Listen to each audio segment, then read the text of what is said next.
in the latest attempt by the administration to claw back hundreds and hundreds of millions of dollars that the Congress has already appropriated. PEPFAR is related to HIV prevention. Governor Gavin Newsom is becoming so cringe.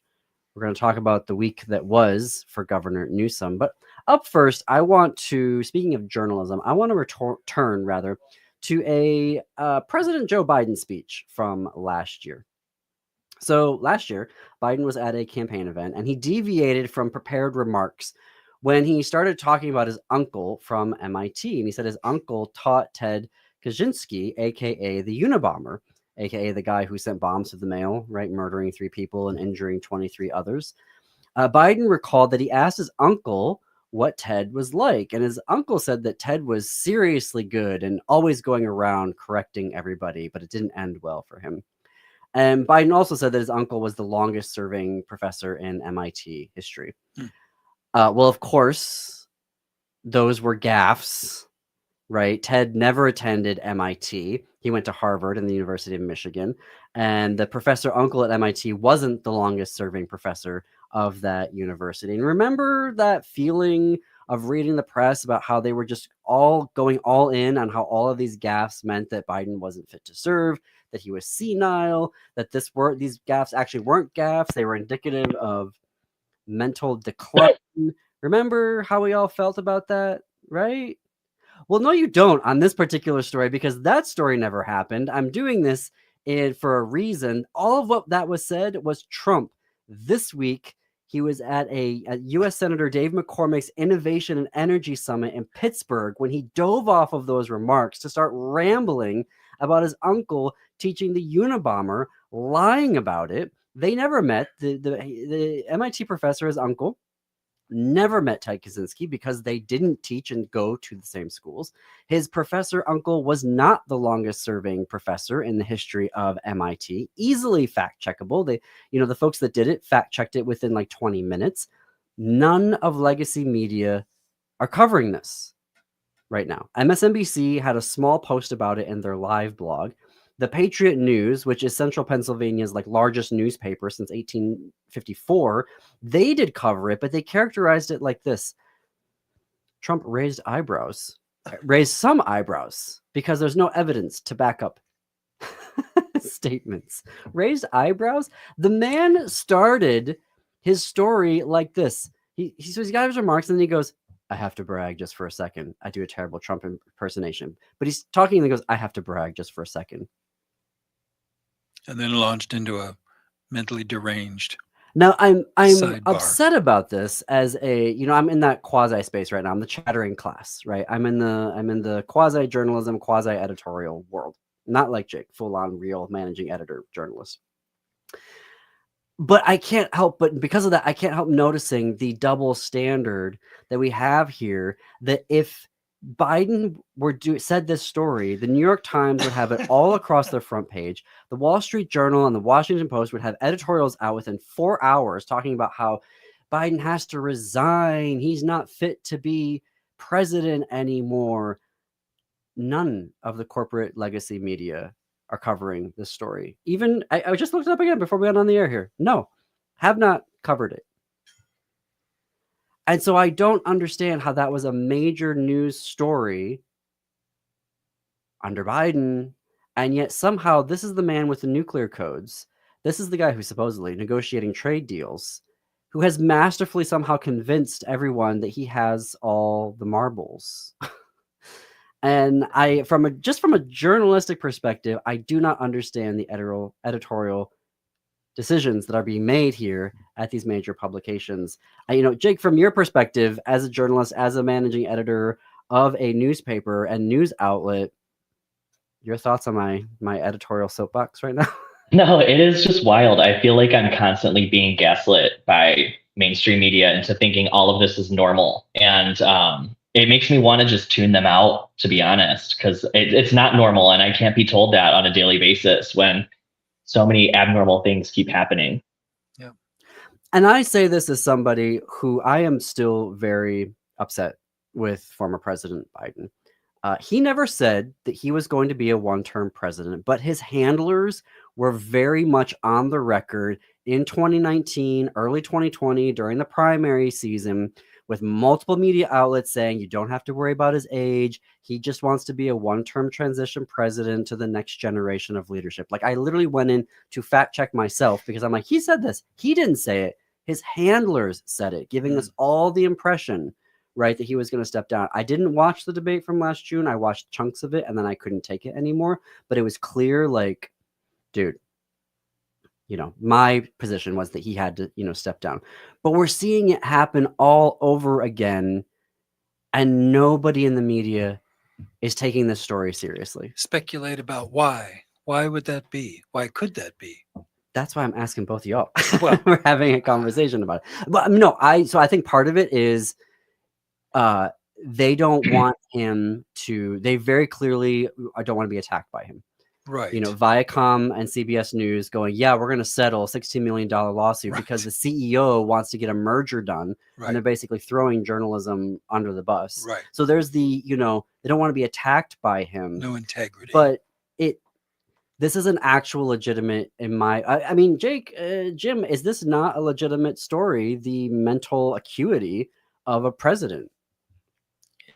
I know that sounds like a rhetorical question. This could have been, but this could have been true in 2016. He hasn't seemed sane to me. I've never seen him in public be sane. So in my judgment, I'm not a professional, but he's never seemed like a mentally competent person to me. So this seems like more of the same thing. And there's an awful lot of people that have kept incompetent people in office because they're benefiting from it somehow, right?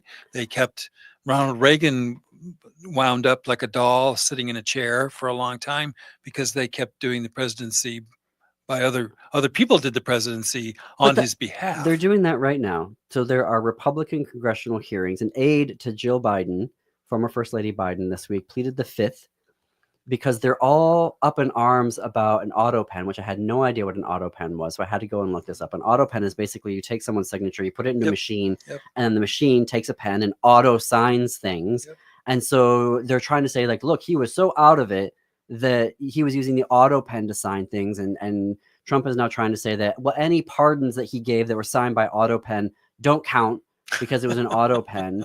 But like every accusation is a confession. It's wild to me, all of the column inches that were spent last year that were justified as this is the president of the United States. Mental acuity matters. Right. A year later. It doesn't matter at all, apparently. Right. Yeah. It's a total double standard. And it really does matter, the mental acuity of our president. It mattered last year when it was Joe Biden. It matters this year as well. This is like the most important man in the world, and he has the nuclear codes. Like, yeah. Well, we could very easily rue the day that all these institutions of government or business or whatever, journalism, have not protected us. We might rue the day. Sure feels like it to me. It But you also have people that are not, I don't think his supporters are paying attention. I think they're fed a diet of false reality and they've bought into that. It's kind of like people that are highly religious. They buy into a narrative that they are 100% committed to, and they never question it because of faith in the whatever. And it kind of protects them from any sort of critical thinking. And I think there may be some editors that are sitting there and going, oh, this is old news. He always is going off. He isn't fully there. Right. He goes into these rambling tangents. This isn't news anymore. But it is even more so news, in my opinion, that should be covered because he is in a second term. He is the oldest president ever to be inaugurated. Right. But they're just sitting there going like, oh, well, meh. Well, meh. We don't want to get sued and it's not clickable anymore. So meh. Right. Meh. Well, yeah, right up until the revolution happens, then you got a different problem. You know what I mean? If everybody sat on the sidelines. I am so tired of seeing the double standard of when you look on the high rigor that folks on the left, the Democratic Party, and I'm not saying this as a partisan, I'm just saying this as a former member of broadcast television, so actual, local affiliates, and the level that we would have to go through, the fine-tooth combs that we would have to go to from anybody, any candidate that was on the left, anything put out by the Democratic Party. But the right could come in here and be like, how are you going to pay for this? Well, pink elephants are going to come from the sky, and they're going to come with their magic coins that we will turn into money. Yeah. And that would be perfectly okay. Yeah.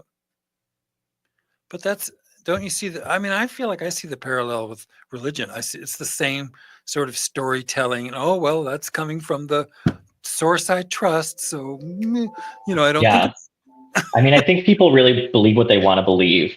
We could talk about this in a minute. We've got to throw it to a break hear from our sponsors, but I'm looking forward to continuing this when we get back.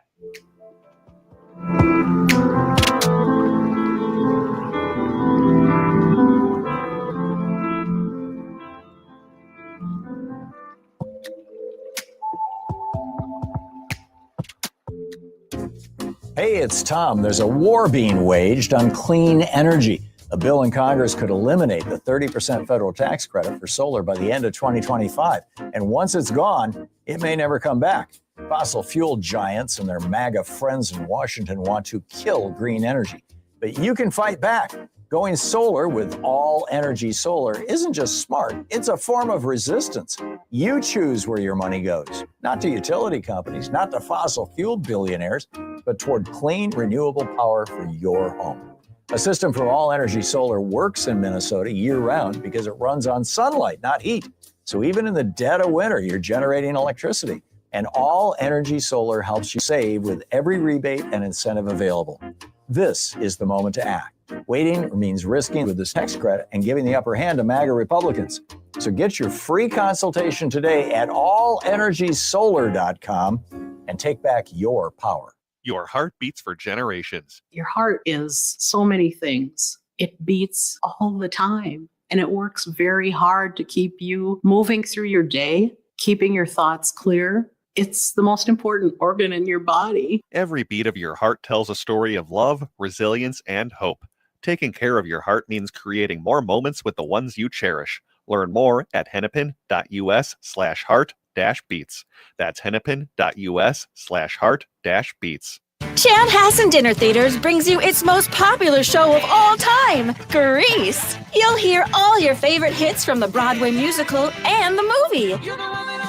Join the whole gang at Rydell High. We'll sing, we'll dance, we'll bring you back to high school life in the 50s. Poodle skirts, bobby socks, the soda shop, and drive-in movies. Grease, it'll rock your socks off. Order your tickets today. Visit chanhassendt.com. Woodland Stoves and Fireplaces is having their annual sale for the entire month of July. All of their indoor and outdoor fireplace products and accessories are at the lowest price of the year. Did you know that now there's also a 30% federal tax credit when you install an efficient wood heating stove or fireplace? At Woodland Stoves and Fireplaces, we can explain and show you the many options. We have the Twin Cities' widest selection of wood-burning stoves and fireplaces. I love my wood stove. We enjoy the sense of well-being we get by cutting and splitting wood to warm our home. Wood is our choice, but you may have other choices at Woodland Stoves and Fireplaces. Whether transforming an existing fireplace or adding something new, a clean-burning wood, gas, or electric fire can have you sitting pretty and cozy by the fire. Visit Woodland Stoves and Fireplaces at Riverside and East Franklin Avenue in Minneapolis or at woodlandstoves.com. Woodland Stoves and Fireplaces, since 1977, out of the ordinary products and services to make fire work for you.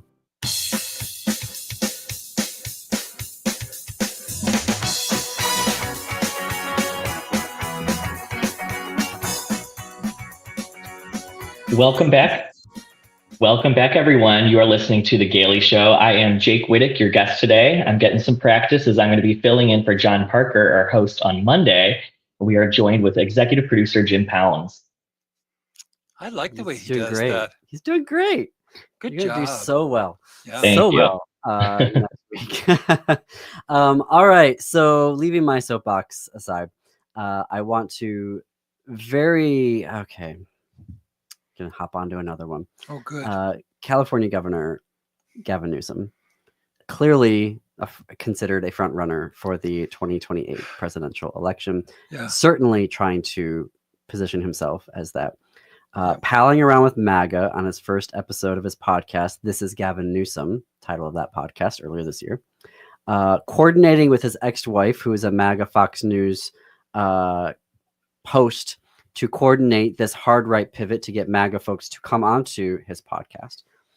In January, sent his staff to the California legislature to tell them, do not send any more LGBTQ legislation, particularly trans legislation, to the governor's desk for his signature. In May, he zeroed out all LGBTQ funding from his budget. The California legislature restored it.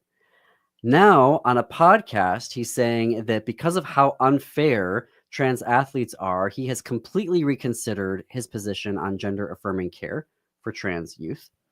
This week, on a podcast with Sean Ryan, a conservative-leaning podcaster, he gave Newsom, at the beginning of the interview, a Sig Sauer P365 X Macro pistol, to which the governor said, quote, "This is fabulous. The last thing people would expect is that I respect this gift." Oh, really? Why haven't you gotten a gun before, dude? Then in the interview, Sean posed him a question that was from Joe Rogan. I don't understand how that all happened, but apparently Joe Rogan gave Sean a question to ask Governor Newsom about COVID. Here is part of Newsom's reply. He said that more than any other Democratic governor in the country, he worked the closest with Trump in the pandemic. And he said, quote, direct quote, "But at the time, none of us knew what we were up against, including the President of the United States, who I worked very closely with. I say that with the kind of humility he deserves as well, grace that he deserves in terms of the decisions he made early on." Trump literally lied about COVID from the beginning. Yeah. First, he dismissed it. Then it got going and he didn't want to track the numbers. Then he said, we got to stop tracking the numbers because it's making us look bad. He didn't believe in any type of quarantine.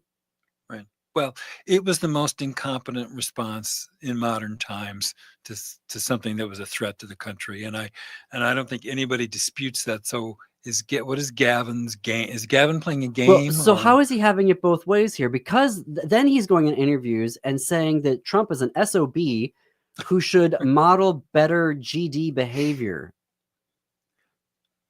I don't know. So on Blue Sky right now, there's this huge fight happening with a bunch of folks that are like, I will never vote for Newsom in a primary, which I'm now counting myself in that camp. He will not be getting our endorsement. I can tell you that much. I agree. But and so everyone's like, oh, you're going to lose the election for us. Rah, rah, rah, rah, rah. And it's like, did you look at the receipts that I just gave you all? In a primary, you're saying in a primary. That's what a primary is for. Yes. Trying to get through the chopped lettuce to get to the good stuff. You know what I mean? That's what a primary is for. But if this is how he's going to run for president. Yeah. Either some consultant is telling him this is what you got to sound like and act like, and he's going to be completely different.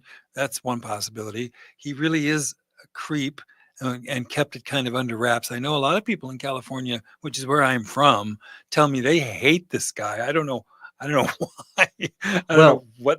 Well, I mean, but this is, you and I both we're know not done. The LGBT communities, when you look at the one more doozy. Totality of the voting things, we are a slice. So I can see why we're not his number one priority. But this all seems inconsistent with the person that I thought Gavin Newsom was. California, fourth biggest budget economy in the world. Yeah. His budget proposal is essentially completely aligned with the big ugly bill. The major plot points, not writing, the major pieces of the bill, of the budget he proposed, align beautifully with. I mean, he went after people on California's version of Medicaid. It was draconian. It was magaconian. Jake, what is your perspective? I know you all cover Chicago. But I know you also, are looking at national issues there. So I'm going to step off my second soapbox for the day and turn it over to you and Jim. Jake, what is your perspective on all this? Yeah, I mean, what does he stand for if he's able to just be flip-flopping like this on so many important issues? And anyone who thinks he has your back, like, look at this, he probably doesn't. He when he thinks it's politically convenient to throw you under the bus, you might be next, Yeah. I mean, it makes you start looking for other alternatives. You think, well, okay, let's say that's off the table now. Who else? J.B. Pritzker or whoever, or Shapiro from Pennsylvania. That's what I've been doing. I sort of put him aside and go, well, God forbid he's the nominee, but I'll try to find a better alternative somewhere else. I can tell you this much. I will be keeping a running Governor Newsom file when we come around to the primary. I am writing down all the receipts. Right. Briefly, because I mentioned this at the beginning of the show, and I want to pivot and make sure that we get to it before we get some excellent new reporting from Jake that he is doing at Windy City Times. But so last night there was a big, huge bill. It was so bad that JD had to rush JD Vance into the Senate to vote for it. To pass it because it was 50-50. 3 Republicans didn't vote for it, to claw back funding that had been previously approved by Congress to various areas. They were going to cut $400 million to what's called the President's Emergency Plan for AIDS Relief, or PEPFAR.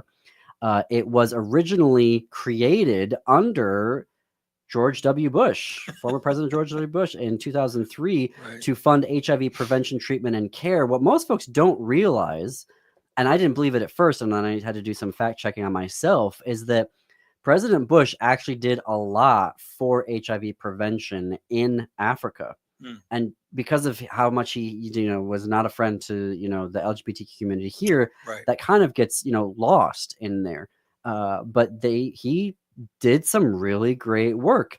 And so last night they put it back. They left that funding in place, which Senator Eric Schmidt of Missouri, a Republican who is the bill's lead sponsor, confirmed to Senate Republicans that they will remove the cuts to PEPFAR and leave those in. So I guess, we have to take the win, right? Yeah.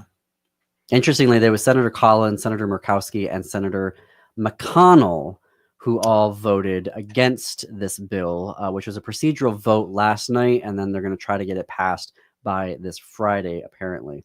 You mean Tom Tillis voted for it? Oh, God. Lord heaven. It's hard to figure this out. People that are that self-serving. Yep.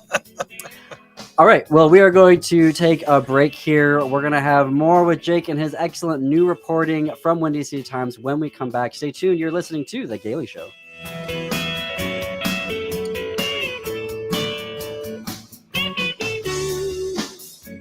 Hello, Minnesota. This is Tom Hartman, and you can catch me every weekday from 11 to 2 right here on AM 950, the progressive voice of Minnesota. It's smart radio for smart people. For a decade, it's captivated Twin Cities audiences, and now the cultural phenomenon Glen Sheen returns. This captivating musical by Jeffrey Hatcher and Chan Poling features strong performances from a talented 7-member ensemble and Ron Peluso's brilliant direction. It's a limited engagement July 7th through the 25th at the History Theater in downtown St. Paul. Get tickets at historytheater.com. That's History Theater, spelled R-E.com. July is the annual store-wide sale at Woodland Stoves and Fireplaces. Come see our diverse selection of wood, gas, or electric fireplace products for indoor and outdoor living. And right now, Woodland Stoves and Fireplaces can assure you the best price of the season on every product in the store. Let Woodland Stoves and Fireplaces help you choose and experience the joy of sitting by a fire. Summer is a great time to install your fireplace. You can find your perfect fireplace and have it installed and ready before the cold weather hits again. If you already have a wood fireplace, consider a fireplace insert. Come and see the entire selection at Woodland Stoves and Fireplaces on East Franklin and Riverside in Minneapolis. They will create a fireplace that works for you. Efficient, clean burning, and environmentally smart. Woodland Stoves and Fireplaces, since 1977, out of the ordinary products and services to make fire work for you. Located just north of 50th in France, the Great Wall Restaurant has provided a delicious taste of authentic Chinese cuisine since 1981. Specializing in Szechuan and Peking dishes, they offer one of the most extensive menus in the Twin Cities. Favorites include hot and sour soup, pan-fried dumplings, and mushu pork with homemade Chinese pancakes. Stop by their Edina location or call for takeout at 952-927-4439. See the full menu at greatwallrestaurant.us. Are your remote workers putting your company at risk? Not sure what steps to take to secure your data? Hi, Mark Sommerfeld from Rymark. The Rymark team is guiding our clients through these difficult times. In fact, demand has been so high, we created an easy-to-follow guide with the 5 steps to securely work from home. It's yours free. Download our 5 steps to securely work from home now at rymarkit.com or call 651-328-8900 for a no-cost how-to discussion. With your AM 950 weather, I'm Brett Johnson. Look for showers and storms throughout today with the temp falling to 62. Tonight, cloudy with a low around 53. And Thursday, sunny with a high near 74. Comedian Jessica Kierson brings her high-energy stand-up to the Uptown Theater on Sunday, November 23rd. Known for her sharp wit and laugh-out-loud comedy, she's guaranteed to bring the house down for one unforgettable night. Don't wait. Grab your tickets now at Ticketmaster.com. AM 950, the progressive voice of Minnesota.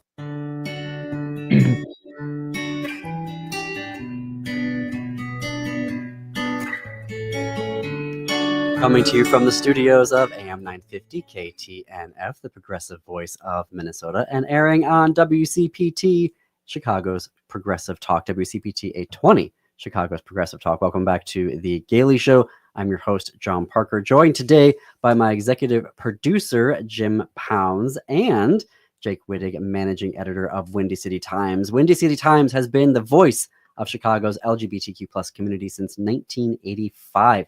This year marks the news outlet's 40th anniversary of uplifting queer stories, reporting with pride, and chronicling LGBTQ plus history. Visit windycitytimes.com/newsletters to join me as a subscriber to the weekly LGBTQ plus news updates, which are very excellent. And Jake, not only the managing editor, but the newsletter editor, right? Yeah, that is part of your purview, is putting all the newsletters out there, and you're doing a fantastic job. Thank you. So should we start with, there's a few stories here that I'm looking forward to talking with you about. Maybe we can start with U.S. Rep. Robin Kelly, who is running for Senator Durbin's speech and making some waves in a speech or in an interview around judges. Can you tell us about Kelly's campaign to replace Dick Durbin in the Senate? Yeah, well, first, this is a pretty hot race. Robin Kelly is one of 3 pretty prominent people running for it, including our Lieutenant Governor Juliana Stratton, and then Raja Krishnamurti, who signed a letter to RFK earlier this last month now, calling for the suicide hotline, the LGBTQ option, to not be defunded. So in each candidate, we have a pretty strong ally. So it's an interesting race to watch. But when I interviewed Robin Kelly last month now, it published earlier this month, she promised to me that if she is elected to the Senate, she would only vote to confirm judges who are pro-LGBTQ+, emphasizing that they would defend same-sex marriage if that came to the Supreme Court. Now, was that a scoop for you guys? Were you the first one to report on that? Yeah, it was a scoop. Maybe I'm cynical. I was like, well, duh, maybe everyone should support this, but it is something we shouldn't take for granted, I'm sure. I have since interviewed Juliana Stratton. That story is going to come out later this week. She agreed to the same thing. I'm sure Krishnamurti might as well when I interview him. But it is a big deal. We've seen the Supreme Court roll back gender-affirming healthcare protections for youth. There's the whole opt-out of lessons that include LGBTQ plus books that the Supreme Court allowed for in one of their recent rulings. So it is really vital that the justices that are being nominated do stand with our community right now. And Representative Kelly's, this is not just Supreme Court judges, rather, but like all judges. All judges. Yeah, that's what she said. And she really stressed we've got to vet them and make sure we're vetting them thoroughly to make sure they don't have a history of saying one thing about our community, but then doing the other. What is, or what has been Rep. Kelly's record as it relates to the LGBTQ community in Illinois. Yeah, she is an original sponsor, co-sponsor of the Equality Bill, which still has not passed, but I believe so. Correct me if I'm wrong, but she's an original. Yeah, good. And she also supported the Respect for Marriage Act, which codified federal recognition of same-sex and interracial marriages into law. So she's got a strong history. I see her at a lot of the LGBTQ plus events here in Chicago and Illinois. We have this group called Q Force that really mobilizes people around elections to go to neighboring swing states and get people out to vote. And Robin Kelly spoke at a couple of those rallies last year leading up to the election. So I saw her at the Pride Parade. I see her everywhere, it seems like, along with Juliana. So, yeah. How would you, is it too early to characterize this competition between the three candidates for the Democratic nomination? It's early. It's going to be a long primary season, and who knows if anyone else will jump into the race. One would think Juliana has she could be the front runner because she is in the governor's office. And looking at just support from our community, the Governor Pritzker's office has been very supportive of LGBTQ rights and instilled a lot of protection. So it almost feels like these three candidates are trying to out LGBTQ plus each other. So it started where Juliana's campaign sent me a press release where she had endorsements from about 50 LGBTQ plus leaders. And then I don't know if Robin Kelly's team campaign saw it or not, but then a couple weeks later, they're like, well, we have 70 endorsements. And then Raja Krishnamurti's like, well, I have this letter. So it's interesting to see how this unfolds. Jim, did you think we'd see the day? Well, it's nice. I just felt that breath of fresh. Did you feel that? Just that hearing that story, you're like, oh my God, it isn't all over already. You know what I mean? It sounds just a little moment of competing for the LGBT vote sounds like the second coming. It's just amazing how optimistic you can get with a sliver of good news these days. I know. Right. And as I interview these candidates, I'm really trying to make sure I nail down into the nitty gritty. It's one thing to say you stand by the LGBTQ plus community or you support the trans community.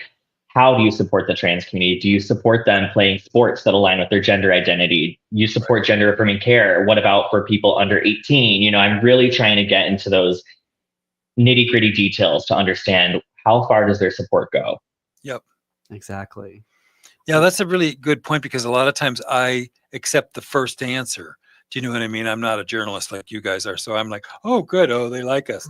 And I'm not really being critical in my thinking. So that's a good lesson for all of us that are not journalists to go beyond that first question of support.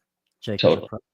I'm just the chattering class. Well, all right. All right. Well, this was the subject lines I'm going to paraphrase here of this week's newsletter that the Windy City Times and Jake organized and sent out was that it's not just candidates who are allies. There's some political power that's being developed here. There's a candidate, state senator, who is launched a bid for Congress as well. Another one, actually. What can you tell us about that story? Yeah, so State Senator Mike Simmons, I think he was appointed to the state Senate in 2021, I believe, somewhere around there. He announced last week or 2 weeks ago now, it's all a blur, but he announced he is running for Congress now in the 9th District. This is another pretty competitive race. We have another state rep running in there. We have that social media influencer, Kat, I cannot say her last name, but it's a pretty big race.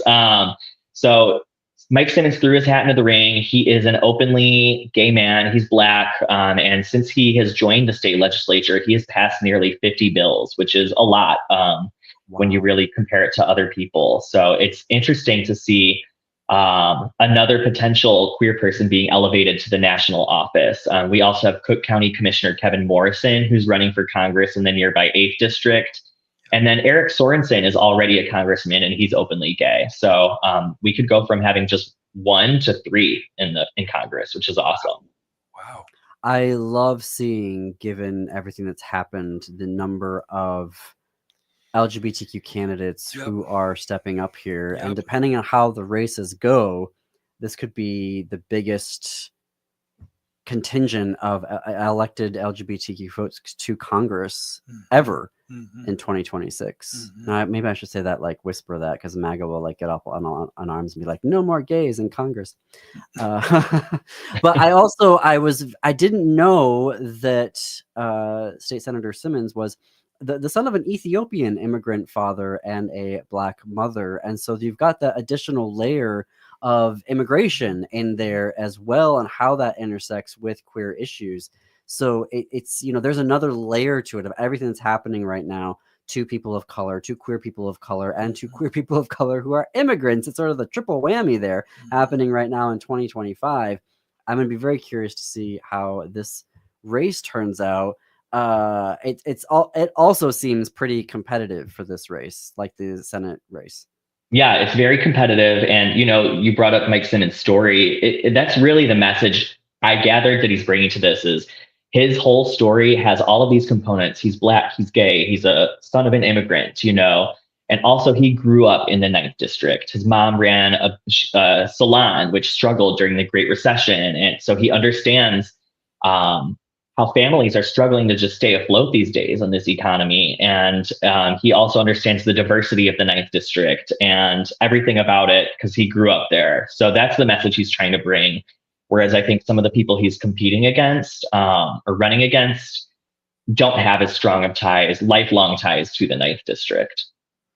Is it too soon? I mean, has he announced any issues that he plans on running on, like a platform?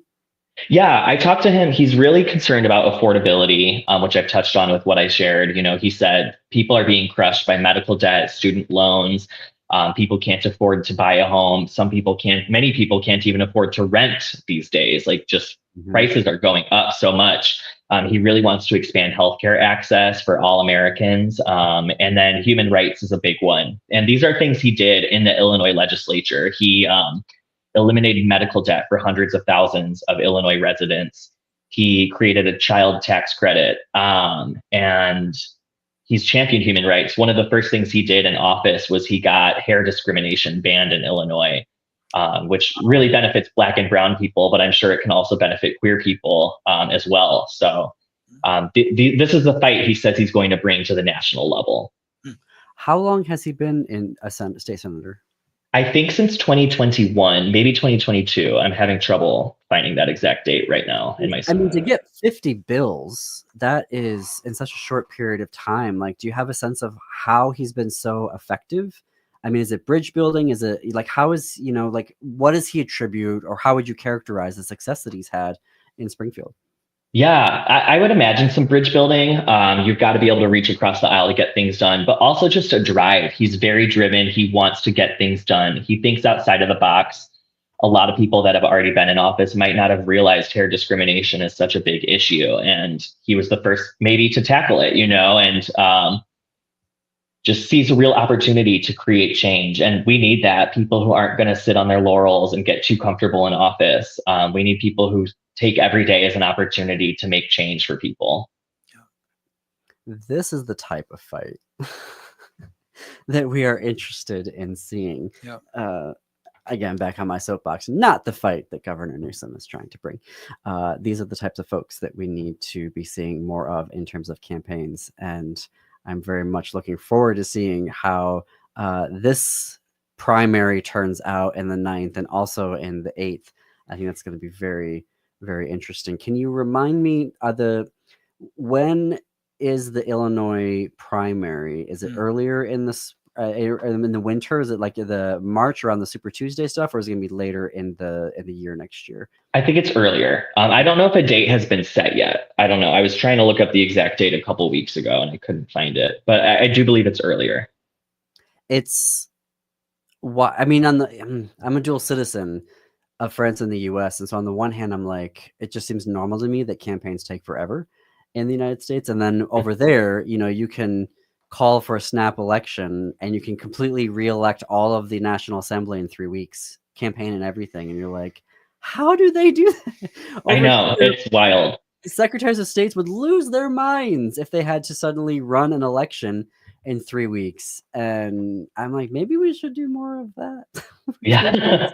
Yeah, I'm excited to be covering this election, though. We normally only cover the out LGBTQ candidates, but we have so many important elections going on in Illinois this coming year that I'm really trying to expand what we do and talk to the straight cisgender candidates as well and see where they stand in terms of our community and broader issues that affect everyone, because we need to know.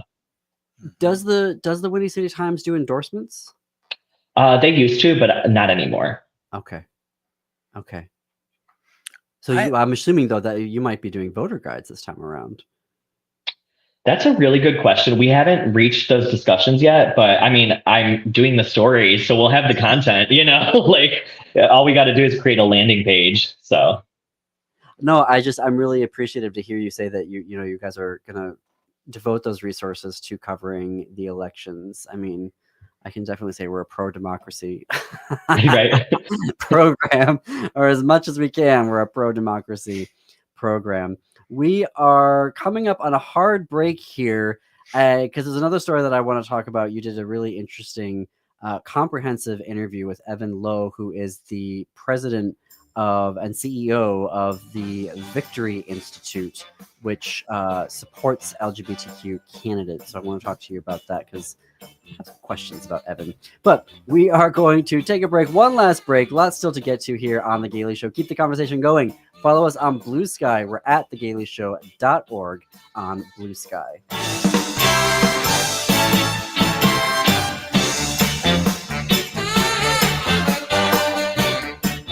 End-of-life decisions are not easy to make. Hi, I'm Mary T. of Mary T. Hospice Care. It's important to make sure that this difficult time is meaningful and comforting to you and your loved ones. Our hospice team provides an individualized program of physical, emotional, spiritual, and practical care so your loved one is comfortable and not in pain. At Mary T. Hospice, we understand that choosing the right hospice care provider can be overwhelming, but we're here to assist you. Learn more today at marytinc.com. Turn to Auto Technical with your vehicle donation. We have families waiting for a car. Over 85% of unemployed are successful in finding and keeping a job if they have dependable transportation. A car plus a job equals a life changed. 612-919-5526. We have families waiting for a car. 919-5526 or autotech.org. It's no secret that medical care costs are soaring, with nursing home and skilled nursing care costs being some of the highest. You don't have to deplete your savings in order to receive long-term care. At Schroman Law, we work with families to develop and implement strategic planning for medical assistance for long-term care, for assisted living, nursing home care, or home-based care. Contact us today to schedule a free consultation at schromanlaw.com. That's SCHROMEN law.com. Hi, this is Frank Brown of Minuteman Press Uptown with a question for our listeners. How important are business values to you? When you need high-quality digital print, it matters who you work with. You see, Minuteman Uptown is unique. We're one of the only union print shops in Minnesota providing our team with living wages and benefits.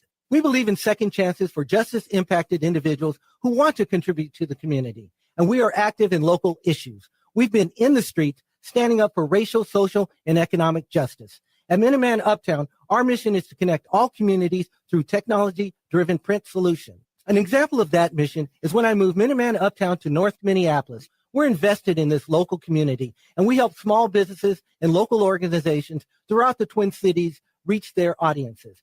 Reach out to Minuteman Uptown and partner with a printer that shares your values. Call us today at 612-870-0777 or visit us at mpuptown.com. That's mpuptown.com. Greg Bakken here. I've told you about the out-of-the-world roast beef sandwiches at Maverick's Real Roast Beef, but I haven't told you about their Philly steak sandwiches. Turkey, bacon, avocado sandwich, BLT, crispy chicken, fish sandwiches, brisket, or pulled pork. Okay, you get the idea. They make a lot of delicious food to the same standard as their famous roast beef sandwiches, and now I'm starving. I'm going to go to Maverick's Real Roast Beef off Lexington and Roseville, and you need to go too. Check out their menu at mavericksbeef.com.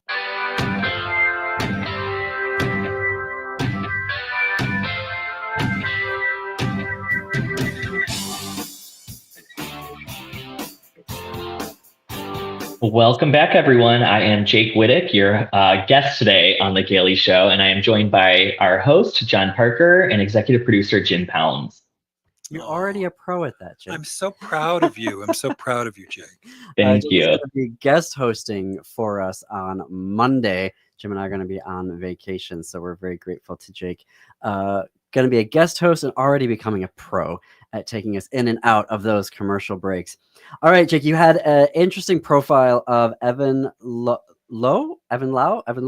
Yeah, Lowe, who is the president and CEO of the LGBTQ plus Victory Institute, which is the organization the main organization that is devoted to recruiting LGBTQ candidates for office and to developing them and then supporting them in their campaigns. Tell us about, Evan is very new to his role. So tell us about like his first 4 months or 5 months. Yeah. So he was appointed to the role, I think, back in March. So his first 4 months or so, he's really just been getting a lay of the land, getting a sense for what the organization's goal.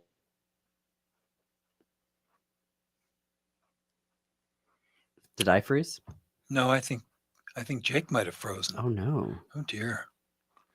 Well, we should probably continue. Do you have the article there? Yes. Well, we're having a technical difficulty here while we wait for Jake to rejoin us. It's a great profile. Where did Evan come from? Does the article say? Was he in a similar space? I guess is the question I'm thinking of. Do you know what I mean? Was he doing something similar? Well, he was talking to Jake about building LGBTQ plus power. I don't know that. We'll have to ask Jake that when we get him back here on the line in a second. Interestingly, there was an Out for America 2025 report that the Victory Institute does, where they say there are known 1,334 LGBTQ plus elected officials in the U.S. So across all offices, which is a 2.4% increase from last year. Okay, Jake, are you there? Maybe. I'm back. I don't know what's going on. It is storming. Maybe that caused something with my internet, but I'm here. MAGA. They've infiltrated the internet. Right. All right. So Evan, appointed in March, 4 months into the role. Oh no, we're just having such technical difficulties with Jake. Well, if he's having a thunderstorm, that could be the problem. Looks like he froze up again. Yeah.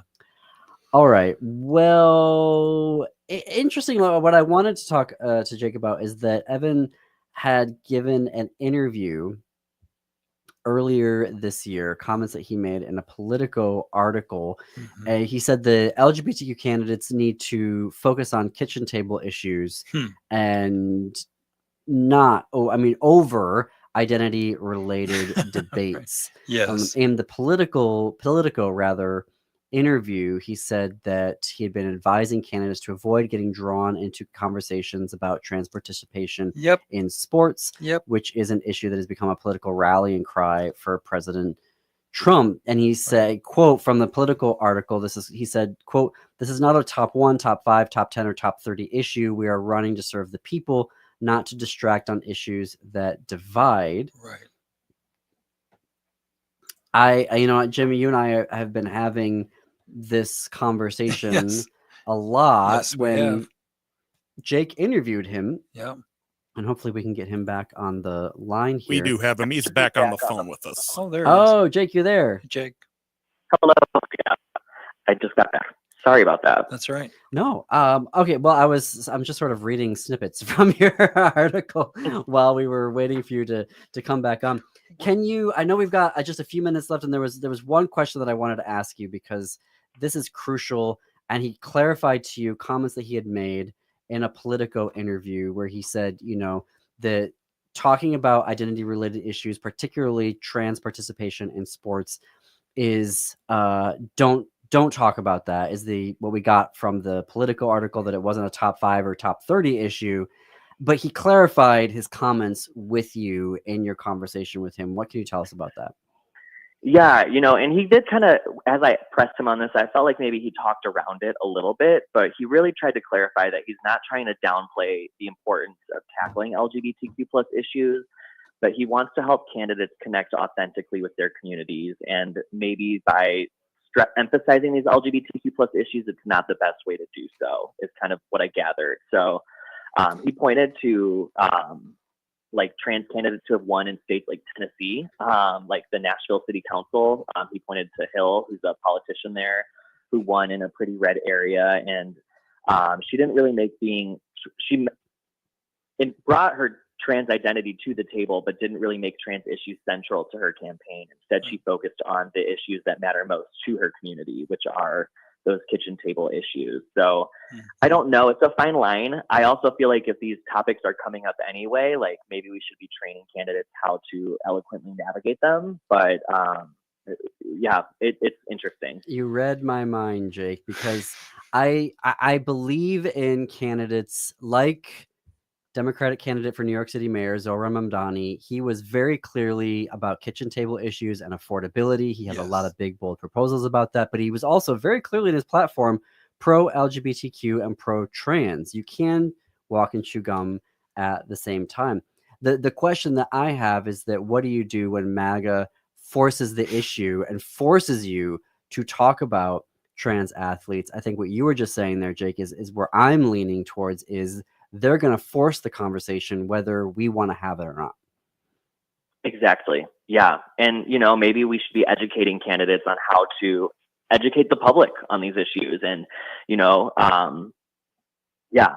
So his point was like, you can bring the fact that you are queer to the table as a politician and use that to show empathy with other causes that queer people can relate to.